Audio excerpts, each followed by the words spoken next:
ബംഗാളിനെ 1.5 പതിറ്റാണ്ട് അടക്കി ഭരിച്ച തീപ്പൊരി നേതാവ് മമതാ ബാനർജിയുടെയും തൃണമൂൽ കോൺഗ്രസിന്റെയും തേരോട്ടത്തിന് BJP കടിഞ്ഞാണിട്ടത് വ്യക്തമായ തന്ത്രങ്ങളിലൂടെയാണ്. ഇടതുപക്ഷവും കോൺഗ്രസും ദുർബലമായപ്പോൾ പതിയെ മമതയെ നേരിടാനുള്ള ദൗത്യം BJP ഏറ്റെടുക്കുകയായിരുന്നു. 2021 BJPയുടെ ദൗത്യം ഏറെക്കുറെ വിജയിച്ചെങ്കിലും ലക്ഷ്യത്തോടടുത്തില്ല. എന്നാൽ ഇക്കുറി ലക്ഷ്യം സഫലമാകുകയായിരുന്നു. ഡൽഹിയുമായി വഴക്കിടുക എന്നത് വർഷങ്ങളായി ബംഗാൾ ഭരണ രാഷ്ട്രീയത്തിന്റെ ശീലമാണ്. ബുദ്ധദേവ് ഭരണത്തിന്റെ അവസാന വർഷങ്ങളിൽ അത് കുറഞ്ഞെങ്കിൽ മമത അതിന് തീവ്രത കൂട്ടാനാണ് ശ്രമിച്ചിട്ടുള്ളത്. ഇതിനുകൂടിയാണ് BJP തടയിട്ടിരിക്കുന്നത്. മമതാ ബാനർജിയുടെ രാഷ്ട്രീയ ജീവിതത്തിലെ ഏറ്റവും വെല്ലുവിളി നിറഞ്ഞതും എന്നാൽ തിളക്കമാർന്നതുമായ വിജയമായിരുന്നു 2021 നിയമസഭാ തെരഞ്ഞെടുപ്പിന്റേത്.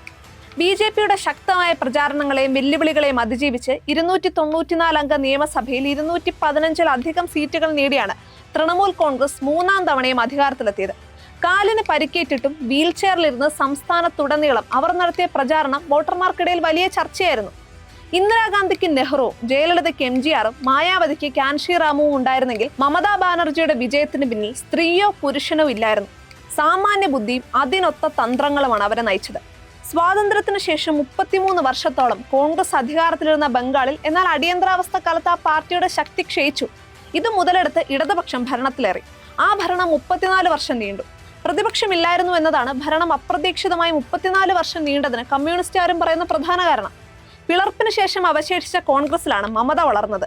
മഹിളാ കോൺഗ്രസിന്റെയും യൂത്ത് കോൺഗ്രസിന്റെയും ഒക്കെ നേതാവായി. 1984 ലോക്സഭാ തെരഞ്ഞെടുപ്പിൽ CPMന്റെ മുതിർന്ന നേതാവ് സോമനാഥ് ചാറ്റർജിയാണ് തോൽപ്പിച്ചത്. അടുത്ത തെരഞ്ഞെടുപ്പിൽ തോറ്റെങ്കിലും തുടർന്നങ്ങോട്ട് മമത ബംഗാൾ നേതാവായി കൊൽക്കത്ത സൗത്തിൽ സ്ഥാനമുറപ്പിക്കുകയായിരുന്നു. തുടർച്ചയായി 5 തവണ ലോക്സഭയിലേക്ക് വിജയിച്ച് 2011 ലോക്സഭാ അംഗമായിരിക്കെയാണ് ആദ്യമായി മുഖ്യമന്ത്രിയാവുന്നത്. തുടർന്നിങ്ങോട്ട് തുടർച്ചയായി 3 തവണ മുഖ്യമന്ത്രിയായി. 1997 ഓഗസ്റ്റിലാണ് ബംഗാൾ കോൺഗ്രസിൽ മമത കലാപം പ്രഖ്യാപിക്കുന്നത്. കൊൽക്കത്തയിൽ നിശ്ചയിച്ച AICC പ്ലീനറി സമ്മേളനത്തെ പോലും പ്രതിസന്ധിയിലാക്കിയ നടപടിയായിരുന്നു അത്. സോണിയാഗാന്ധിയുടെ ഔദ്യോഗിക രാഷ്ട്രീയ പ്രവേശനത്തിന് നിശ്ചയിച്ച വേദി എന്ന പ്രാധാന്യവുമുള്ളതായിരുന്നു പ്ലീനറി. ഇന്നലെയും രാജീവുമില്ലാത്ത കോൺഗ്രസിൽ എന്തുണ്ടെന്ന ചോദ്യമെറിഞ്ഞ് മമത കൊൽക്കത്തയിലെ ബ്രിഗേഡ് ഗ്രൗണ്ടിൽ നടത്തിയ റാലിയിൽ 3 ലക്ഷം പേർ പങ്കെടുത്തു. തൃണമൂൽ കോൺഗ്രസ് കമ്മിറ്റി എന്നൊരു സംഘടനയാണ് മമത അന്ന് പ്രഖ്യാപിച്ചത്. 1998 ജനുവരി മുതൽ അത് അഖിലേന്ത്യാ തൃണമൂൽ കോൺഗ്രസ് ആയി. തുടർന്ന് ബംഗാളിലെ ഇടതുപക്ഷ സർക്കാരിനെതിരെയുള്ള പോരാട്ടം ശക്തമാക്കുകയായിരുന്നു. കർഷകർക്കായി നടത്തിയ പോരാട്ടങ്ങളാണ് അവരെ സാധാരണക്കാരുടെ ദീദിയാക്കി മാറ്റിയത്. ഈ ജനപിന്തുണയുടെ കരുത്തിൽ 2011 പശ്ചിമ ബംഗാളിലെ 34 വർഷം നീണ്ടുനിന്ന ഇടതുഭരണത്തിന് അന്ത്യം കുറിച്ച് മമതാ ബാനർജി ആദ്യമായി മുഖ്യമന്ത്രിയായി അധികാരമേറ്റു. ബംഗാളിലെ ആദ്യ വനിതാ മുഖ്യമന്ത്രി എന്ന നേട്ടവും ഇതോടെ അവർക്ക് സ്വന്തമായി.